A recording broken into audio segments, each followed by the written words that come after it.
Fala do segundo livro de Reis. Segundo livro de Reis, capítulo 4, versículo 8. Segundo Reis, capítulo 4, versículo 8. Eu quero trazer algo aqui hoje sobre... Eu já preguei essa mensagem em outra igreja. E acabou que eu nunca trouxe essa mensagem aqui na igreja. Segundo Reis, capítulo 4, versículo 8. Nós vamos ler até o versículo 11. Segundo Reis, capítulo 4, versículo 8. Isso aí. Diz assim a palavra de Deus: Sucedeu também um dia que, indo Eliseu a Sunem, havia ali uma mulher importante, o qual o reteve para comer pão.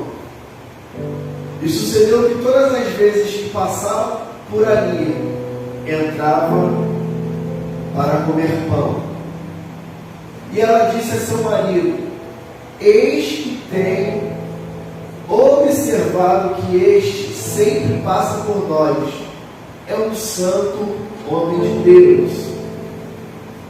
Façamos-lhes, pois, um pequeno quarto junto ao muro, e ali ponhamos uma cama, uma mesa, uma cadeira e um candeeiro.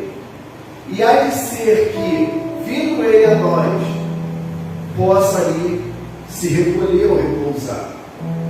E sucedeu que um dia, ele chegando ali, recolheu-se àquele quarto e se deitou.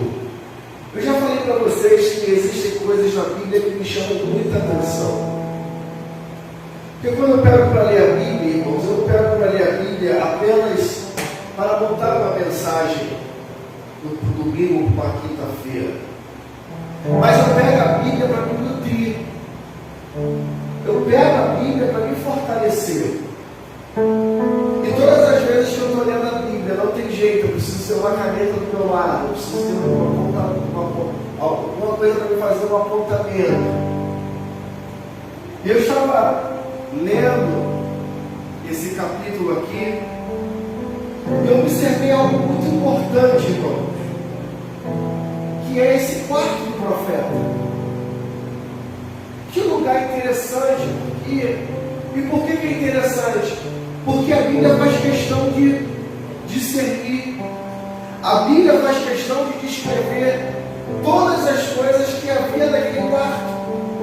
E se a Bíblia está descrevendo, é porque tem alguma coisa escondida dentro para nós. E eu gostaria de trazer algumas chaves que tem nesse texto para a nossa vida. Então a primeira coisa que a gente precisa entender nessa noite é que Eliseu, esse jovem que a gente está falando aqui, ele foi um jovem discípulo do profeta Elias. E a Bíblia fala que ele observava o seu mestre e desejava ser maior que o seu mestre. Ele olhava o seu líder, o seu pastor, e ele desejava ser maior que o seu pastor. E isso não tem problema nenhum. Não há erro. Você quer ver onde isso se confirma? Primeiro, segundo Reis, capítulo 2, versículo 9, diz assim: Depois de atravessar Elias, disse a Eliseu: O que posso fazer a seu favor antes que eu seja levado de você? Respondeu Eliseu: Faze de mim o principal herdeiro do seu espírito profético. Eliseu observava Elias e não desejava de Elias coisas materiais, não desejava de Elias coisas que pudessem com o tempo acabar. Eliseu desejava de Elias algo que poucos desejam, o quê? Um legado. Eliseu desejava de Elias a unção profética que ele tinha. Ontem eu dizia à igreja que nós estávamos que herança é diferente de legado. Por quê, pastor? Porque herança é algo que eu deixo para alguém. Herança é aquilo que eu vou deixar para os meus filhos, que eu posso deixar para minha esposa, se caso eu partir primeiro que ela. E eu disse ontem que antes de eu partir, eu vou deixar um testamento para ninguém brigar. Eu vou deixar a casa de praia para um, o carro para outro. Eu vou descrever o que eu vou deixar para cada um, para quê? Para que ninguém brigue depois da minha partida. Porque é muito comum os herdeiros brigarem depois que o pai ou a mãe vai embora por causa dos bens que o pai deixou. Não, eu já vou deixar tudo direitinho, ou seja, eu vou deixar uma herança para eles, eu vou deixar algo para eles. Só que o legado é diferente. O legado não é sobre o que eu vou deixar para eles, mas é o que eu vou deixar neles. O legado é aquilo que eu vou deixar neles. É a cultura, é o ensinamento, é a fé. O meu filho, quando mais velho, precisa olhar para mim e falar assim: meu pai é um homem de fé. O meu pai me ensinou a fé. O meu pai me ensinou o caminho que eu estou trilhando hoje. E Eliseu, ele olhava para Elias e ele desejava aquilo que Elias tinha. O que Elias tinha? Nada mais é do que um espírito profético, uma unção sobre a vida dele. E Eliseu desejava a unção que estava sobre Elias. Por quê, pastor? Porque todo discípulo precisa um dia superar o seu mestre. Todo discípulo um dia precisa ser maior que o seu mestre. Amém? E aí a gente precisa entender, irmão, que isso se chama ambição. E todos nós precisamos ter ambição na nossa vida. Alguém poderia me perguntar: pastor, mas a ambição não é pecado? Não. O que é pecado é ganância. E ambição é diferente de ganância. Ganância é aquilo que você derruba alguém para você ganhar o que a pessoa tem. Ambição não. Ambição é o que todos nós precisamos ter quando acordamos de manhã. Você precisa ter ambição para viver. Você precisa ter ambição para comer. Você precisa ter ambição para fazer os seus afazeres. Você precisa ter ambição na vida, querido. Você não pode viver uma vida medíocre ou viver repetidamente a mesma vida, as mesmas coisas, entra ano, sai ano. Você precisa ter uma ambição de vida. Qual é a sua ambição? Não sei. Ah, pastor, eu quero emagrecer. É uma ambição. Ah, pastor, eu quero ganhar dinheiro. É uma ambição. Ah, pastor, eu quero me mudar. É uma ambição. Ah, pastor, eu quero ser mais crente. É isso que eu estou falando, irmão. Agora, a ganância é diferente. A ganância é você querer algo que você não tem capacidade. E você derrubar pessoas para obter aquilo que você não tem capacidade, porque você não precisa. Porque você está observando a vida da outra. Então, irmãos, a ambição é o anseio veemente de alcançar um determinado objetivo, de obter sucesso, aspiração, pretensão. E a ganância é o desejo exacerbado de ter ou receber mais do que os outros. Já viu a divisão dos pães e dos peixes? Jesus falou: deu o suficiente para cada um, e aquilo que sobrar, recolha de volta. O ambicioso, o ganancioso vai dizer assim: eu vou dar 2 para ele e vou ficar com 5. Quer dizer, ele está retendo mais do que ele pode. Então, nós precisamos entender isso, que Eliseu olhava Elias e dizia: eu quero ser maior do que ele. Eu preciso caminhar mais do que ele caminhou. Irmãos, os teus filhos precisam ir mais longe do que eu fui. Por quê? Porque naturalmente eu já fui mais longe do que o meu pai foi. O meu pai ele foi até a 7ª série. Eu já terminei 2 graduações na minha vida. O meu pai, ele tinha até a 7ª série. Eu já terminei o curso técnico. Para terminar o curso técnico, no mínimo você tem que ter o 2º grau. Ou seja, eu já fui mais longe do que ele. O meu pai nunca saiu do Rio de Janeiro, pelo menos para 5 ou 6 estados desse Brasil eu já fui. Eu já fui mais do que ele. O meu pai, ele morava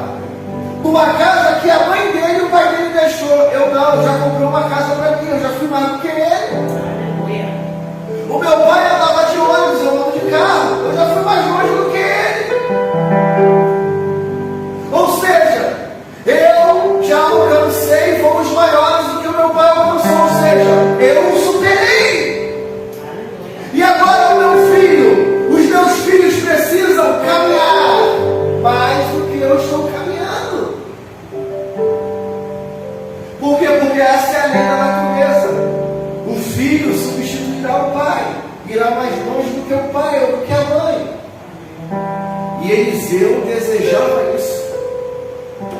Ele olhava para Elias e falava: eu preciso ir mais longe do que ele. Não é à toa que Eliseu fez mais milagres do que Elias.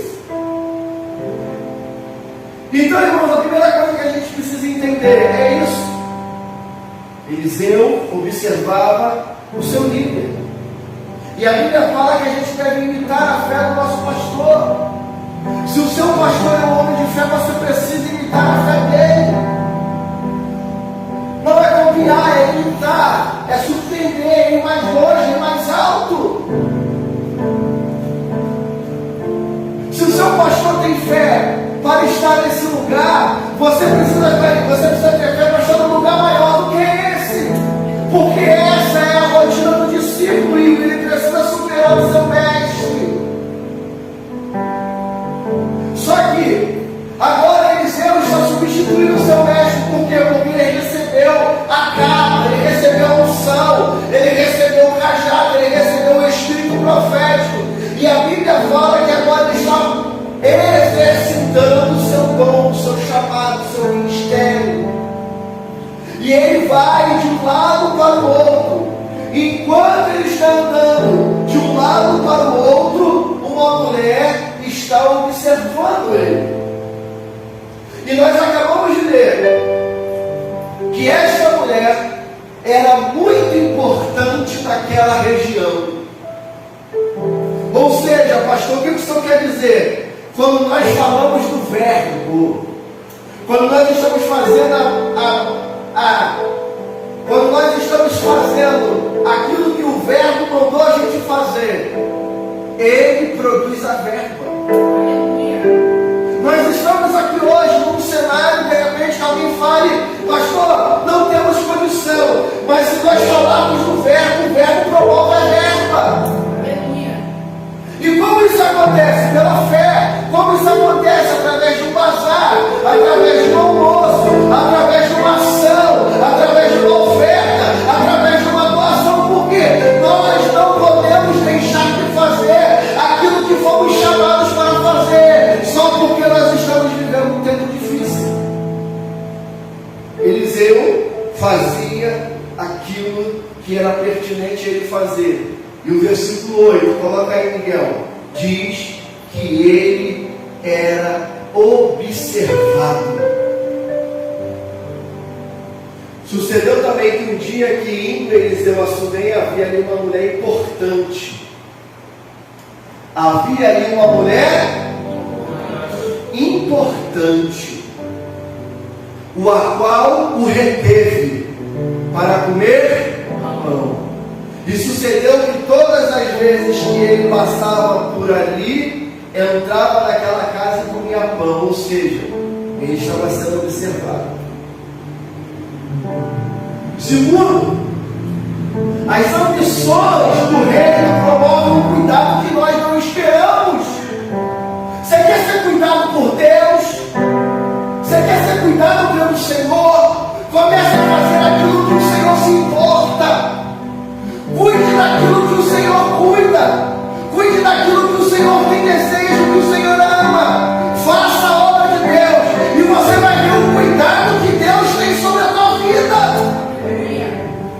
O versículo 9 diz que ela diz a seu marido: eis que tenho observado que este sempre passa por nós, é um santo homem de Deus. Além de ser observado, dava testemunho. Como é que a gente quer ser cuidado por Deus se a gente não faz a obra dele e não dá testemunho?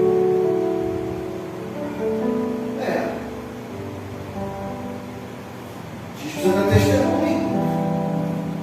Testemunho do Deus que nós servimos, testemunho do Deus que nós amamos, testemunho do Jesus que morreu na cruz por nós, testemunho daquele que perdoa os nossos pecados. Precisamos dar testemunhos, irmãos.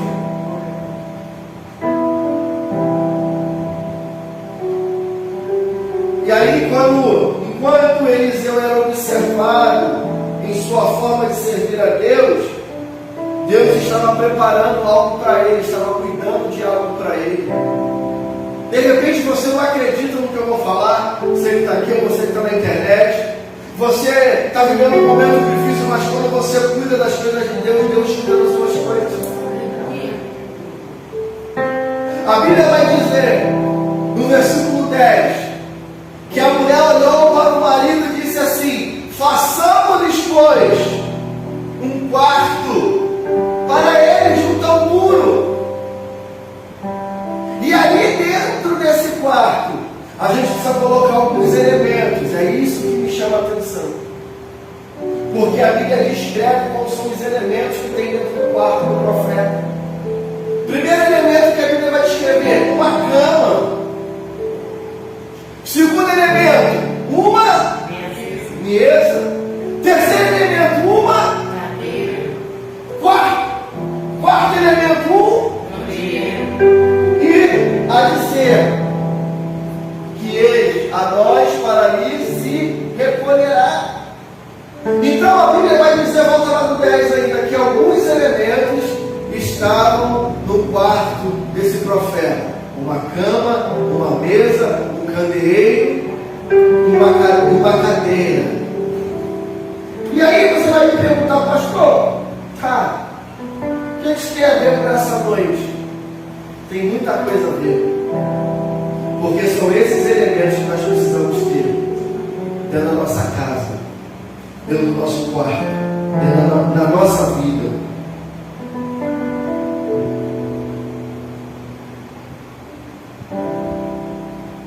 Então, o primeiro elemento que a mulher vai fazer é um quarto.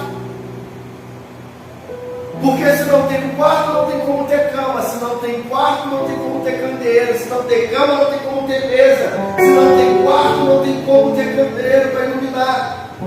Então a primeira coisa que ela vai fazer é um quarto. E quarto na Bíblia significa intimidade. Quarto na Bíblia significa lugar de repouso. Todo homem de Deus precisa encontrar um local para ser encontrado por Deus. Um confessionário.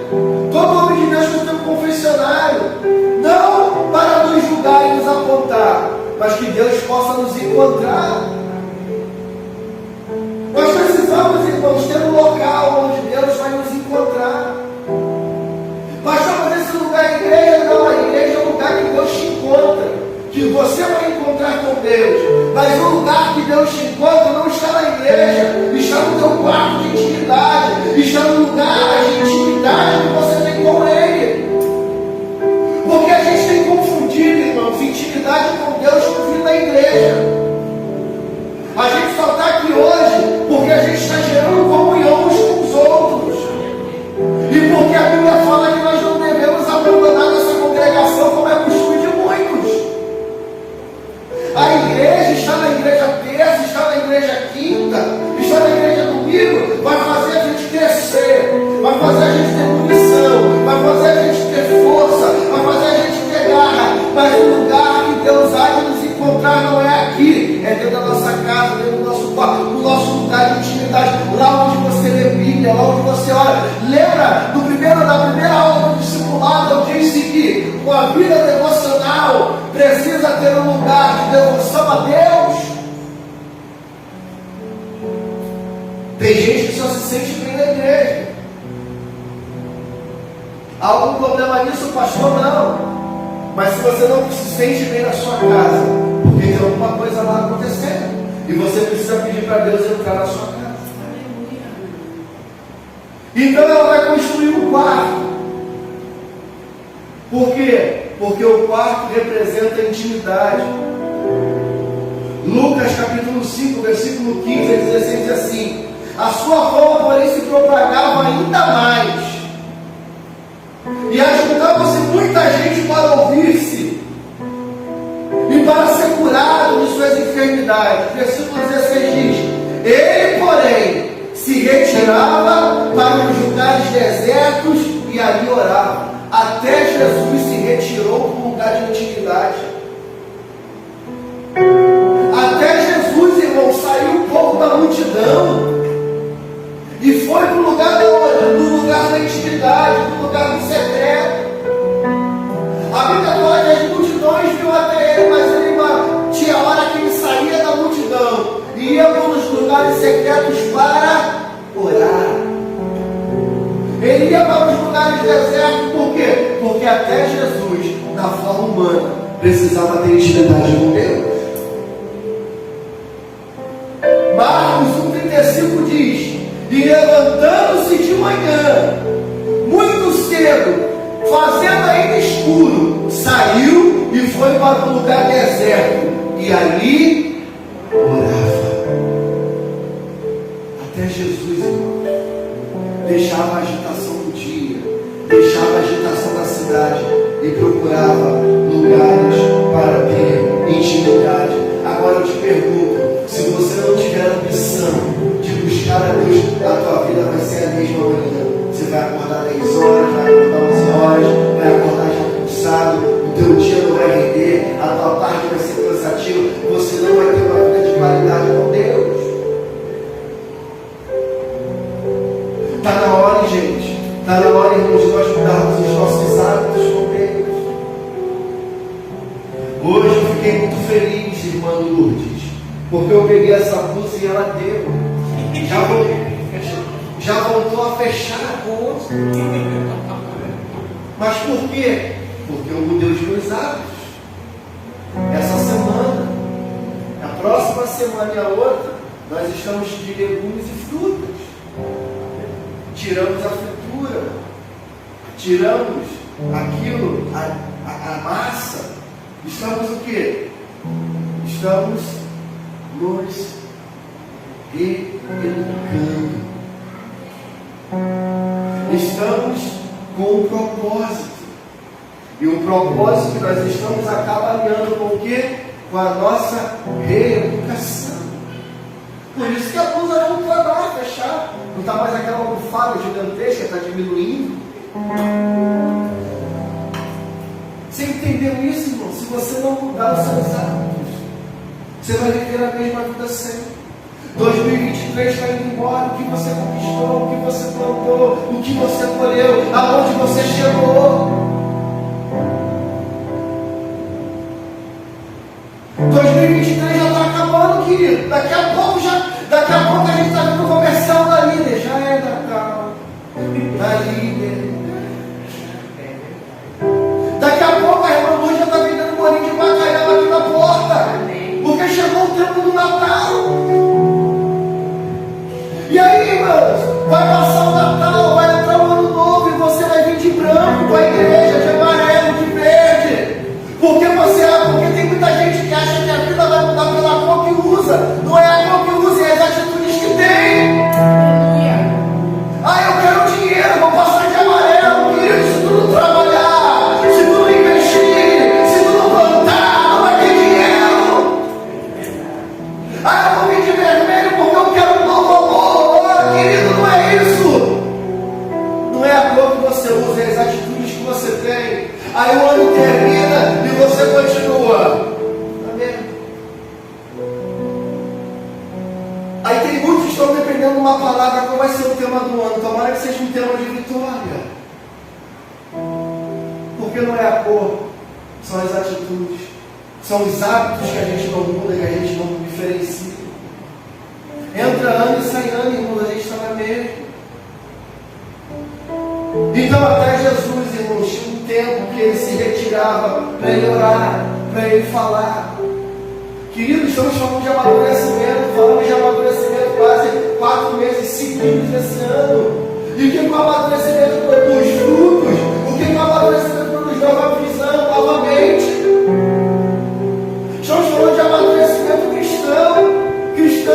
E se nós não amadurecermos, irmãos, amadurecimento significa mudança de ciclo, mudança de hábitos.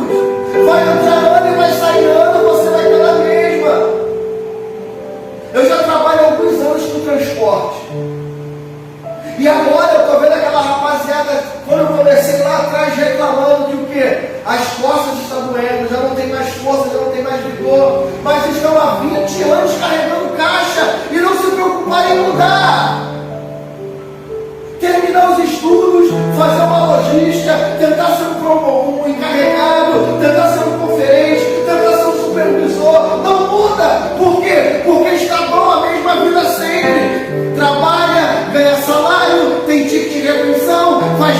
churrasquinho, bebe cerveja, banho de borracha, vira o ano, trabalha, carrega caixa, ganha cerveja, ganha salário, ganha título de refeição, faz churrasco, toma banho de borracha na rua, vira o ano.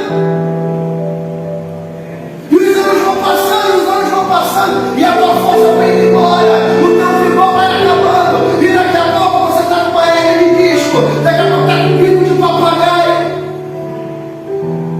E aí você se pergunta: o que eu conquistei? O que eu fiz? Não fez obra na casa, não rebocou a parede, não trocou a sala, só trocou o sofá, ou só trocou a geladeira porque alguém deu. Não que isso esteja errado, porque eu já ganhei muita coisa. Mas eu não estou querendo denigrir ninguém. Eu só quero dizer: se você continuar da mesma maneira, você vai ter os mesmos resultados. Então você precisa mudar de hábitos. Precisa mudar de hábitos.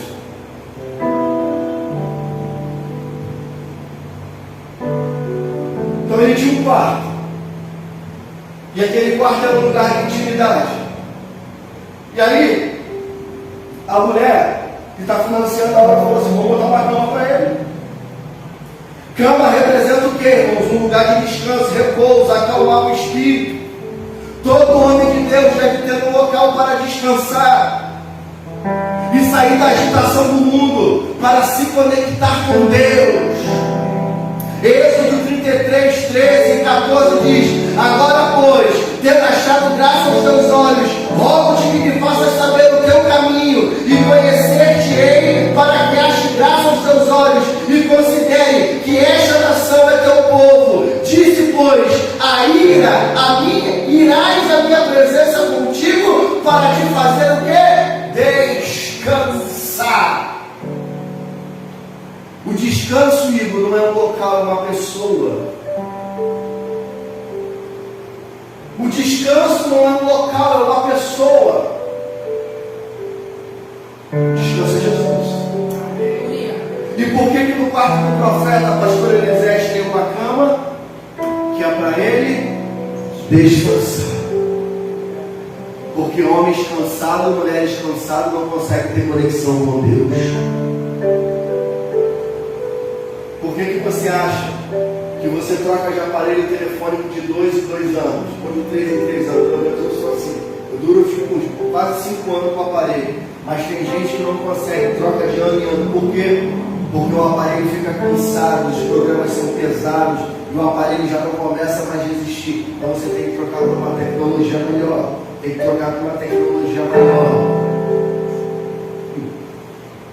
Até equipamento eletrônico descansa. Se você for ali no computador agora, ele vai te dar três opções: desligar, suspender ou reiniciar. O que é suspender?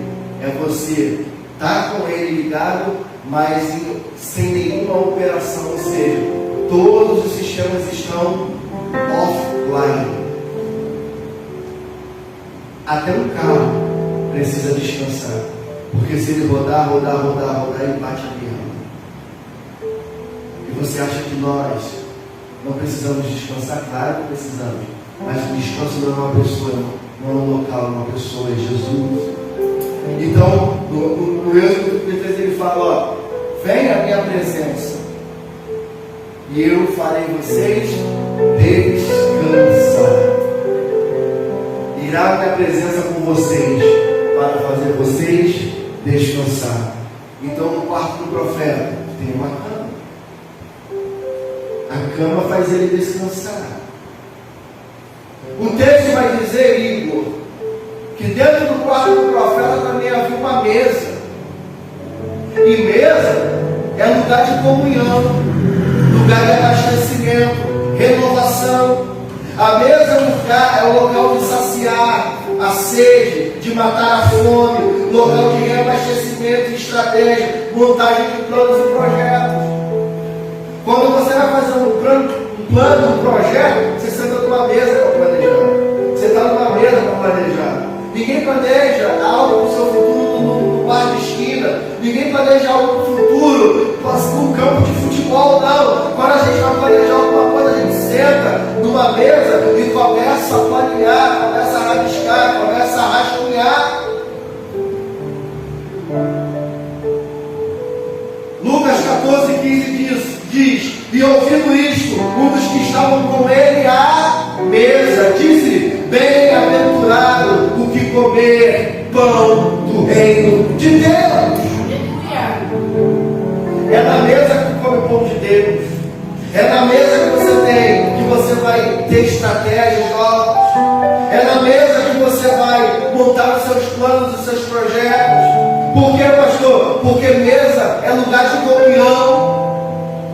Quais são as mesas que você tem sentado? Quais são as pessoas que têm sentado à sua mesa?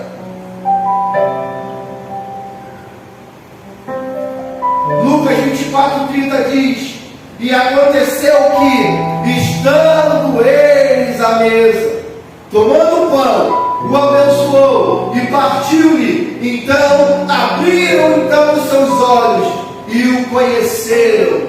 Logo em seguida desapareceu. A mesa é lugar de se abrir os olhos. Aleluia. A mesa é lugar de comunhão, de estratégia e de se abrir os olhos. Mesa é lugar de reconhecer Jesus. Aleluia. A minha pergunta é: quais são os tipos de mesa que nós estamos sentando? Quais são as mesas quais são as pessoas que estão sentando na nossa mesa? Porque só pode sentar na nossa mesa quem tem comunhão conosco. Aleluia. Você nunca vai chamar para comer na sua mesa alguém que é declarado seu inimigo. Por que isso? Porque mesa é lugar de amigo. Mesa é lugar de pessoas que querem compartilhar as mesmas coisas com você. Por isso que a Bíblia fala que aquele que se faz amigo do mundo constitui-se inimigo de Deus. Quer sentar na mesa da comunhão, mas quem tem amizade com o mundo, cuidado. Não combinam. Não sou eu que estou dizendo, é a Bíblia. Aquele que quer sentar na mesa para comer pão precisa renegar o mundo, precisa renegar o pecado, precisa renegar os vícios, precisa dizer: Senhor, eu não tenho força, aqui está o meu vício, mas eu quero estar na tua mesa. Agora, se esconder, irmão, está fazendo igual Adão fez. Quem senta na mesa para comer pão de Jesus não pode ter amizade com o mundo. Não, mas é legal. Não, mas a fulana é bacana. Não, mas a ciclana é boazinha. Irmãos, ser bom, ser legal, não quer dizer que você é salvo.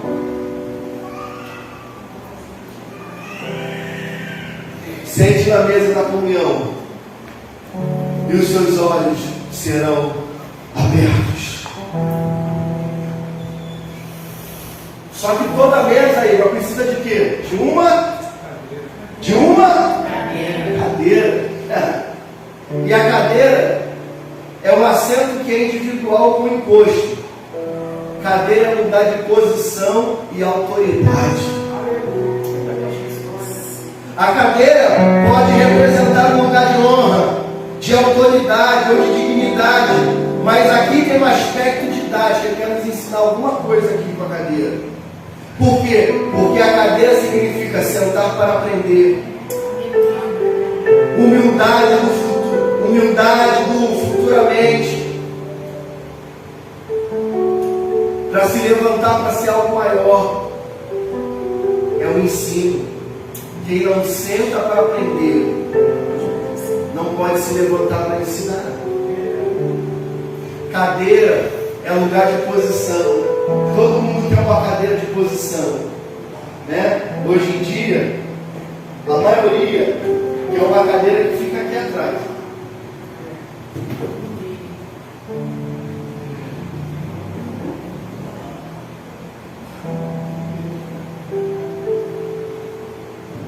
Todo mundo quer a cadeira que fica ali. Tem briga para sentar na cadeira. Uma vez eu fui pregar numa igreja ali, aqui perto. A igreja é muito grande. Então, quem chegasse tarde não sentava lá em cima. Então havia briga para chegar cedo para poder estar lá sentado do lado. Por quê? Porque todo mundo quer uma cadeira de posição. Todo mundo quer uma cadeira de autoridade. Mas poucos são os que querem lavar banheiro. Sentar para tocar, todo mundo quer. Pegar o microfone para cantar, todo mundo quer. Mas alguém está disposto a pegar a mãozinha e ficar fedendo a área, cebola na hora do almoço?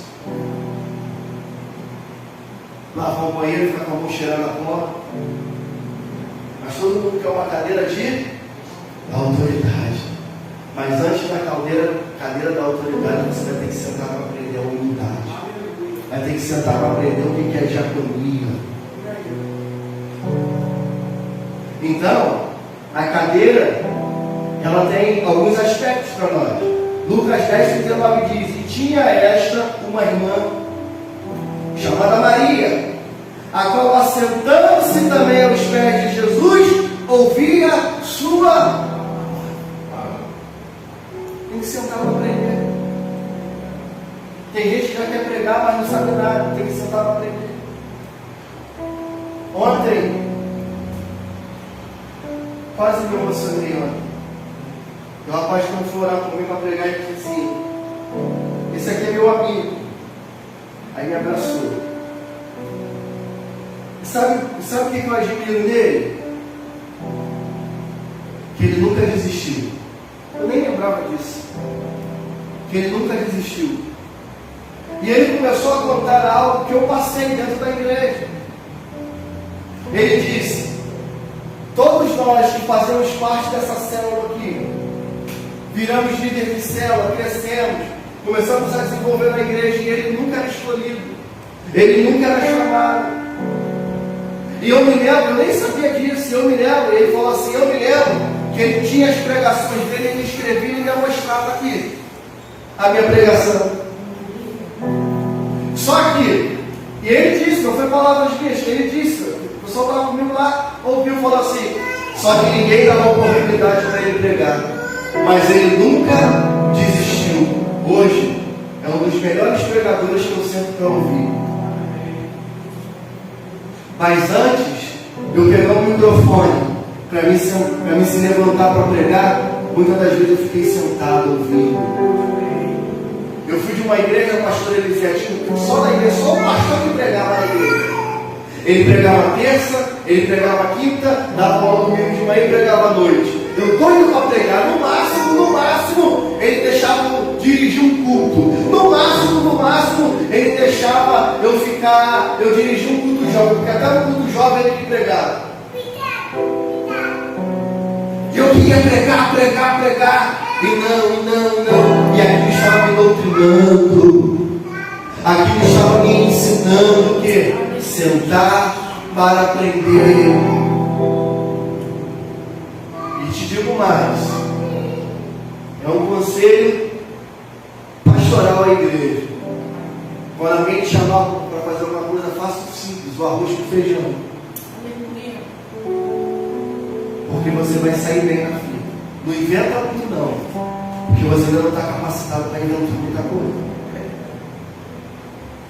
É igual o louvor, não inventa muito não.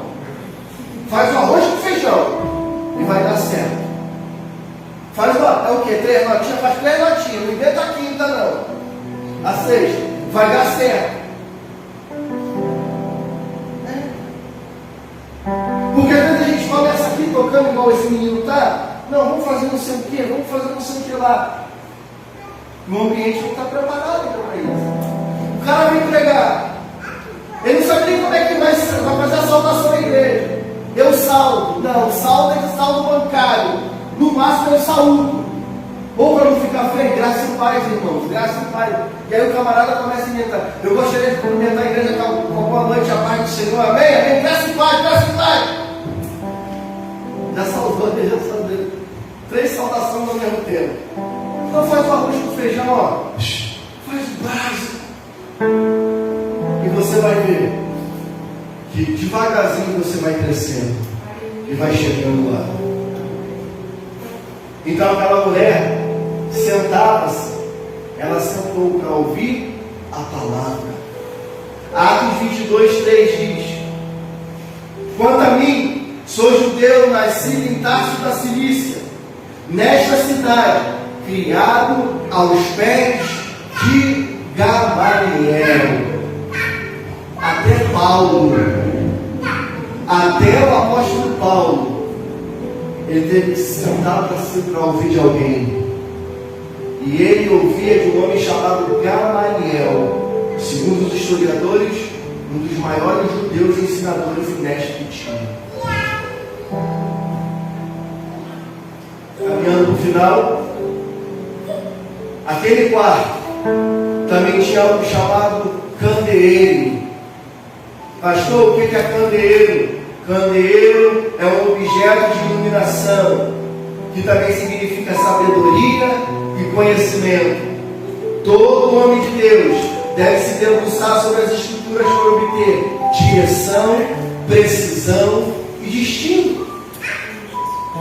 Você quer ver o que a Bíblia fala? Salmo 119, anjo. Escondi, Senhor, a tua palavra no meu coração, para eu não pecar contra ti. Palavra, candeeiro, sabedoria, precisão. Salmo 119, verso 5 diz assim: lâmpada para os meus pés é a tua, e luz para os meus.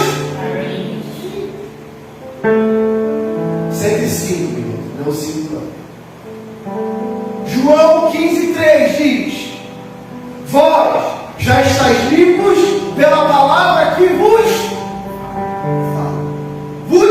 dou. Vos tenho falado. Ou seja, a palavra, irmão. Imagine que está tudo escuro. O salmista está dizendo que isso aqui é a palavra. Ele vai andando e a palavra vai iluminando. Ele vai andando e a palavra vai iluminando. Luz para o meu caminho é a tua palavra. Então, o candeeiro no quarto do profeta significa objeto de iluminação, sabedoria e conhecimento. Você quer ser alguém sábio? Você quer ter conhecimento? Denúncio sobre a palavra. Agora, quais são os elementos que tem no quarto do profeta? Para a gente encerrar. No quarto do profeta tem um lugar de repouso, que é a cama. No quarto do profeta tem um lugar da renovação e da estratégia, que é a mesa. No quarto do profeta tem uma cadeira para sentar para aprender. E no quarto do profeta tem a sabedoria, tem os livros que estão escondidos. O apóstolo Paulo, no final da sua vida, ele escreve uma carta e ele fala: quando vieres até mim, não esqueça a capa, e principalmente os pergaminhos, os livros. Por quê? Porque ninguém será sábio se não se debruçar na palavra. Então aquele homem, quando passava de um lado para o outro, ele estava sendo observado. E por que ele estava sendo observado? Porque a Bíblia vai dizer que ele era um santo homem de Deus. A minha pergunta é: quando nós estamos passando, o que as pessoas estão dizendo de nós? Eu me incluo isso. Eu me incluo. A lavar o antipático, deixa ninguém parar na porta dele. A lavar o ceboso, achando que a calçada dele é. Eu me incluo nisso. Está se achando com essa luz aí. Por que eu estou dizendo isso? Porque Jesus falou para os seus discípulos assim: quem os homens dizem que eu sou? Você sabia que o nosso testemunho pode travar o crescimento da obra de Deus? Então que Deus tenha misericórdia de nós, irmãos. Que Deus tenha misericórdia de nossas vidas. Que nós não sejamos alguém que atrapalha a obra de Deus. Não sejamos pedra de tropeço, mas sejamos alguém que o rei que o reino tenha como colaboração para que o seu reino cresça e avance em nome de Jesus. Você pode dizer amém?